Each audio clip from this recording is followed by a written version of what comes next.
Oke guys, jadi hari ini gue bakalan ngadain untuk seminar khusus buat prioritasnya nasabahnya kita. Jadi dimana kita bakalan ngajak edukasi yang pertama yang pastinya investasi di 2025 yang bakalan gacor yang mana? Banyak instrumen. Itu yang pertama. Yang kedua, kita juga bakalan ngajarin kalian untuk berbisnis dan berinvestasi, tapi supaya bayar pajaknya itu ringan tapi legal. Itu yang kedua ya. Gimana caranya bisnis tapi lu juga harus taat pajak, tapi pajaknya juga jangan terlalu besar, dan itu ada tekniknya teman-teman. Dan yang terakhir, otomatis pembicaranya juga dari orang-orang yang berkualitas, dan pastinya buat teman-teman ini nasabah-nasabah kita yang kurang lebih ya di atas 1 sampai 2 miliar lah ya. Untuk kedepannya buat teman-teman yang pengen belajar dan berinvestasi bareng, langsung aja hubungin admin sekarang juga. Dan kita punya kantor di Pakuwon Tower Surabaya. Jadi buat teman-teman yang pengen gabung, mau belajar pajak, mau belajar investasi, dan khususnya data center dan investasi dunia kripto, kalian bisa belajar langsung aja di sini. Langsung aja hubungin admin guys. Mantap. Adalah acara akan dimulai dengan pembukaan, dilanjutkan dengan pembacaan doa, acara inti, buka bersama, dan diakhiri dengan penutup. Ya Allah, maka tuntunlah kami menuju jalan-Mu sebagaimana Engkau menuntun dan memberi petunjuk pada utusan-Mu yang. Ya Rabb, Ya Nur, Tuhan sumber segala cahaya, bersama dengan acara ngabuburit sambil ngobrol santai bersama Griamu dan BTM, berikanlah kemudahan, kelancaran, dan kesuksesan serta keberkahan bagi kita semua. Ya Allah, Ya Nur, Tuhan sumber segala cahaya. Konsultan pajak. Baik, saya akan kenalkan satu-satu dari masing-masing narasumber ini. Boleh dibantu ke profil Bapak Gemilang Putra. Bapak Gemilang Putra ini sudah cukup lama dalam dunia keuangan. Beliau pernah menjadi AO kredit di Bank Mega, kemudian pernah menjadi manajer FO, kemudian pernah juga di owner startup digital Griamu, dan saat ini beliau menjabat sebagai Direktur Utama PT Evolen Karya Indonesia. Tepuk tangan dulu Bapak Ibu. Untuk narasumber kedua ada Ibu Diani Wahyu Setianti selaku Ketua Cabang BTN KC Mulyosari, yang ranahnya di dunia perbankan juga tidak bisa diragukan. Beliau pernah menjadi accounting officer di PT Sinar Sosro, menjadi kepala bagian dana di KC Yogyakarta, kemudian menjadi kepala akuntan di BTN KC Makassar, dan saat ini menjabat sebagai ketua cabang di BTN KC Mulyosari. Dibantu tepuk tangan Bapak Ibu. Dan yang terakhir tidak kalah keren, ada Bapak Rudianto Pinghau Handaya. Beliau pernah menjabat sebagai Bendahara 2 dari Regional Jatim Asosiasi Emiten Indonesia. Kemudian beliau juga menjadi anggota Ikatan Konsultan Pajak PALS, dan saat ini beliau menjabat sebagai Chief Executive Officer pada PT Ryan Management Consultant. Tepuk tangan, keren sekali narasumber kita sore hari ini. Finansial, jadi finansial seperti perbankan, kita handling perusahaan kita biasanya bidangnya seperti itu. Oke, hari ini saya diberikan waktu, mungkin saya akan bicara 10 menit lah, nggak lama ya, nanti biar waktunya berbagi gitu ya sama yang lain, karena nanti mungkin ada pembicara lebih utamanya lagi, mungkin nanti bahas tentang kredit, kemudian bahas tentang pajak, nanti juga boleh silakan tanya jawab sama expertnya langsung, baik itu mau pribadi mau apa, bebas. Tapi waktu kita kasih sampai nanti pasca buka puasa untuk bisa saling sharing ya. Oke, saya akan bahas pertama kali dengan slide ini. Jadi saya tulis di sini properti lawan inflasi. Jadi Bapak Ibu, kami karena berbisnis di bidang properti, gitu ya. Yang pertama yang kami lakukan selama bertahun-tahun, kenapa kita bisnis properti? Karena yang lawan adalah inflasi. Jadi Bapak Ibu kalau misalnya punya uang sekarang, contoh 100.000, itu mungkin zaman dulu terasa 10.000. Bapak Ibu beli makanan satu bungkus misalnya dulu 1.000, sekarang 10.000. Nah itu namanya inflasi Bapak Ibu. Nah yang kita lawan inflasi ini dengan apa? Kalau kami dengan properti. Jadi melawan uang kami punya uang gitu ya, dulu mungkin 1 miliar gitu. Kami melawannya dengan kami beli properti agar nilai 1 miliar itu nanti di kemudian hari nilainya 10 miliar, padahal sebetulnya sama rasanya.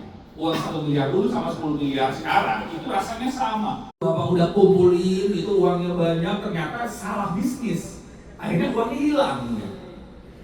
Itu kalau bisnis seperti itu. Jadi sebesar itu kita lakukan, resikonya sebesar itu juga. Nah, caranya gimana? Caranya adalah diversifikasinya. Kalau kami menggunakan properti, fungsinya apa tadi? Melipatkan profitnya.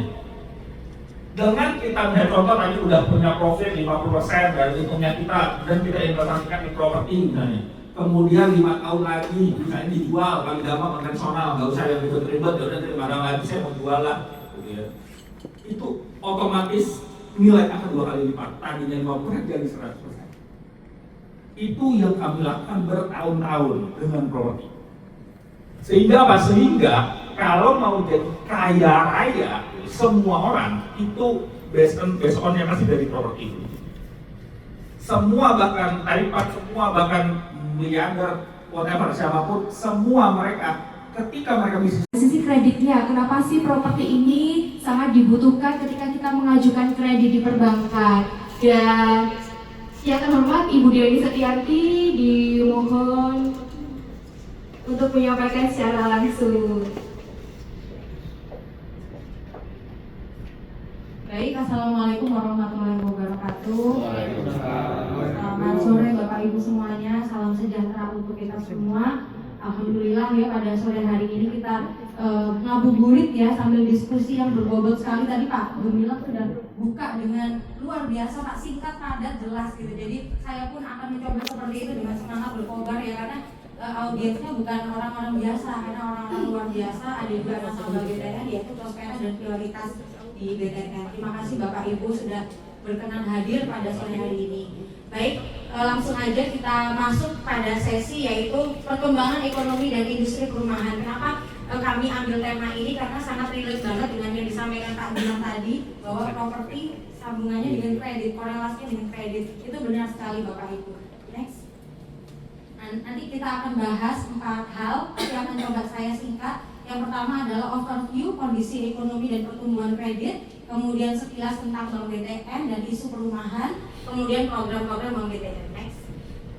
Nah Bapak Ibu, kita ketahui bahwa dunia saat ini sedang tidak baik-baik saja. Mungkin Bapak Ibu juga sudah mendapatkan informasi-informasi ya, yaitu global economic slowdown, kemudian still high policy rate, global politik asymmetric. Jadi di sini ada konflik-konflik ya Bapak Ibu yang terjadi di dunia itu ternyata berpengaruh terhadap kondisi perekonomian di Indonesia. Kemudian adanya tingkat suku bunga yang dinaikkan oleh Bank Sentral Amerika itu juga berpengaruh. Kemudian adanya global ekonomi yang turun, pertumbuhan ekonomi yang melambat itu juga berpengaruh terhadap ekspor yang ada di Indonesia. Jadi seperti batu bara, minyak, kemudian nikel itu semuanya kita turun. Nah, di sini tapi ada opportunities-nya ya. Jadi opportunities-nya adalah yang pertama, kondisi ekonomi dunia yang turun itu menyebabkan negara maju akhirnya mencari ekspor, mencari impor ke negara berkembang, negara-negara yang sedang berkembang, salah satu seperti Indonesia. Jadi kita ada keuntungannya juga di situ. Kemudian nilai US dollar saat ini yang turun, kemudian dan adanya saham ya. Jadi saham-saham sekarang agak turun Bapak Ibu. Jadi kalau misalkan ada Bapak Ibu menempatkan saham di contohnya di salah satu gitu ya, itu agak turun juga. Jadi ini kesempatan kita sebenarnya, waktunya kita beli juga saham karena waktu sahamnya agak turun. Next.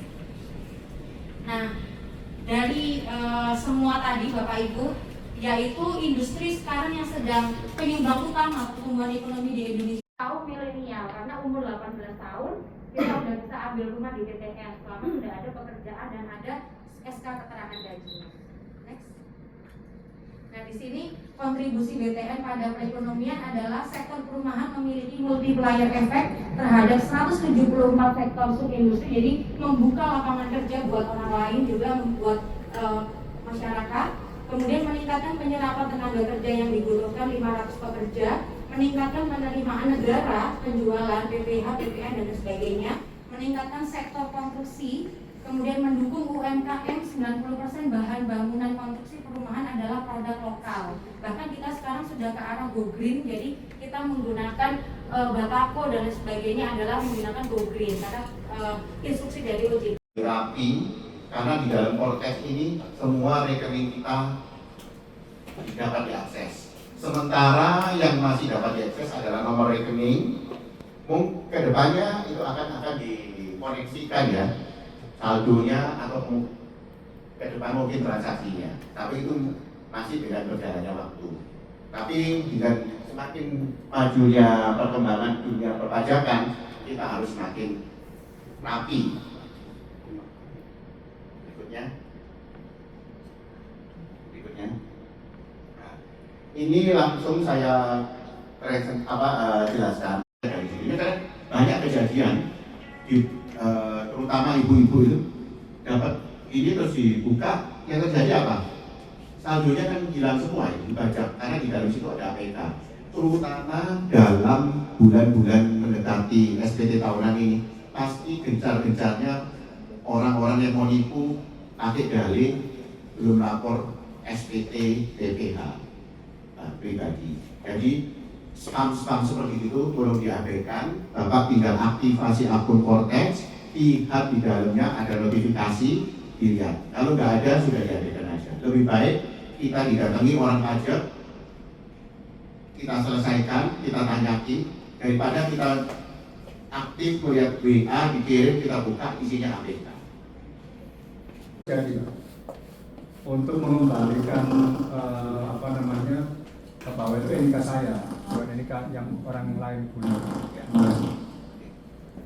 Saya sudah temui ada beberapa klien saya itu sudah dipakai akunnya, ya kan? Data mungkin sebetulnya bukan dipakai dari orang pihak ketiga atau untuk kejahatan ya.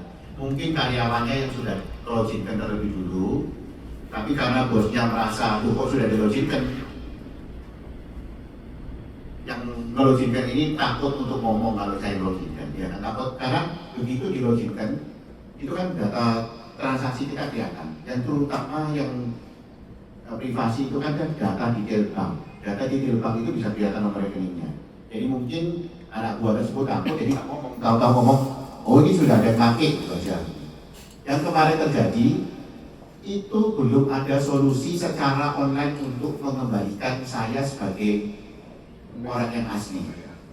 Jadi yang saya lakukan adalah saya mendampingi klien saya ke KPP, bawa KTP, ya, untuk melakukan reset password.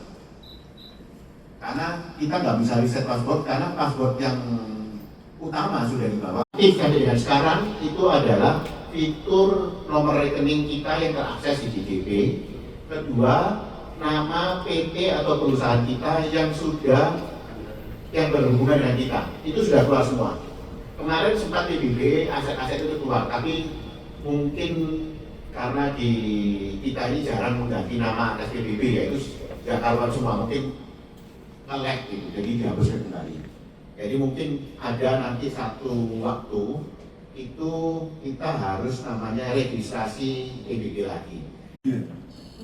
Untuk tadi di BPN itu kalau kredit, apakah slipnya itu valid atau enggak? Berarti kalau 1-2 bisa diproses. Itu aja. Terima kasih. Jam nama Bu, karena HP-nya hilang. Jadi memang benar Pak, password itu sangat penting ya. Jadi ketika email kita dipinjam oleh orang dan passwordnya bisa ketebak, slip kita bisa kena juga. Seperti itu Bapak. Jadi yang langsung lolos adalah call 1, call 2 bisa tapi harus izin beresin ke kantor pusat. Boleh saya tambahkan Bu? Boleh. Ya. Saya punya kasus dari, kan sebut saja Bank Permata. Saya pernah punya kartu kredit di Bank Permata itu tahun 2002. Ya kan itu sudah saya tutup, sudah saya bayar semuanya. Ternyata dari Bank Permata Tunjungan itu saya masih ada tunggakan. Sedangkan di Bank Permata Pusat sama di Bank Permata Sudirman punya sudah ada, sehingga saya langsung perlu di checkingnya. Nah, bagaimana cara solusinya untuk mengatasi ini untuk supaya bisa mendapatkan masing-masing ya. Tapi kalau di BTN ya, ini di bank saya Yang pertama, kalau misalkan masih ada call 2 yang nyantol ya Pak ya, saya minta melunasi dulu. Jadi Bapak silakan melunasi dulu Pak untuk kreditnya, kemudian bukti lunasnya dilaporkan ke OJK Pak. 1 bulan kemudian sampai 6 bulan paling lambat nanti akan berubah menjadi call 1 lancar. Harusnya seperti itu ya Pak ya. Nah, misalkan nasabah sudah melunasi, Bu, itu belum dimatikan flagging kreditnya Pak. Jadi kita ada flagging kredit, itu harus dinolkan dulu di sistem kita. Jadi nasabah datang ke kantor, kemudian mematikan fee ininya Pak di kami flaggingnya, baru itu mati. Karena apa? Ada fee annualnya Pak. Kalau misalkan kartu kredit, meskipun kita udah melunasin pokok, kan ada biaya fee-nya Pak ya yang setahun. Nah itu kalau kita tidak matikan, itu akan jalan terus. Ketika itu nggak dibayar, maka jalan Bunga terus terus. nanti bunga terus. Jadi kayaknya kita nggak punya utang nih, ternyata fee kartu kredit saya belum saya bayar gitu Pak. Jadi memang harus Nggak tahu ya apa kondisi perekonomian sekarang ini memang harus nyimpan duit, tidak nyimpan duit. Nah itu kapan saat-saat booming untuk laris jual rumah, atau ya kapan kita harus nyimpan untuk terima kasih.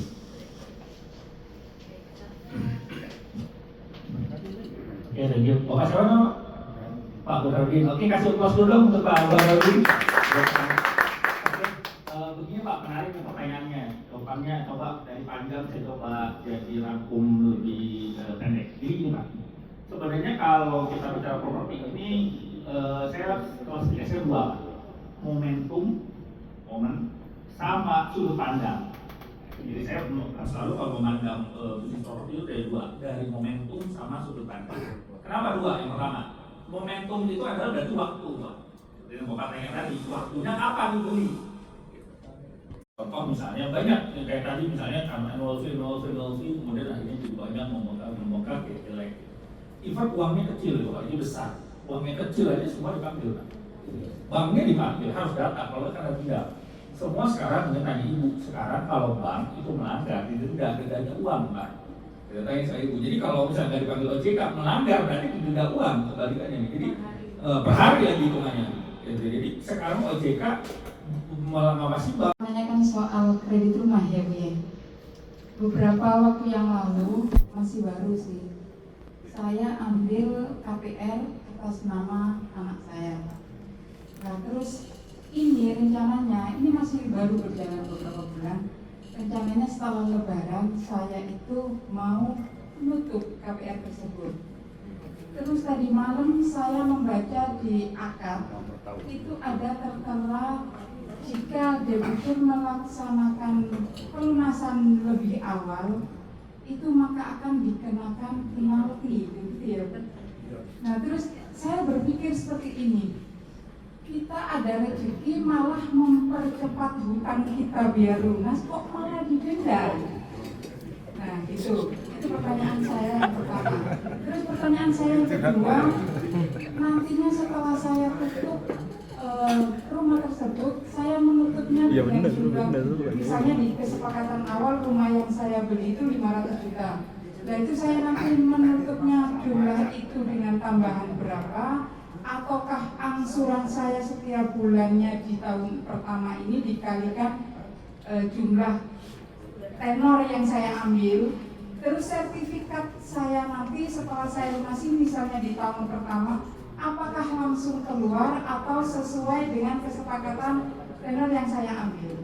Jadi gini Bu, bank kan perantara ya Bu ya, antara penghimpun dan juga menyalurkan. Jadi kita menghimpun dana dari masyarakat, kemudian kita salurkan kembali kepada masyarakat. Menghimpun dananya adalah dari tabungan, deposito, dan giro. Jadi kita harus bayarkan margin kepada nasabah penempatan dana. Nah lalu kita salurkan Bu, kita salurkan uangnya nasabah tadi ke kredit, kita salurkan, itu nambung 100, saya salurkan 100. Bunga yang dibayarkan tadi untuk ini, kita bayarkan untuk bunganya deposito tadi. Ketika ada spread tadi, makanya kenapa kita jualannya ini harus promo Bu. Nah karena kenapa kita harus ada spread untuk biaya operasional dan sebagainya.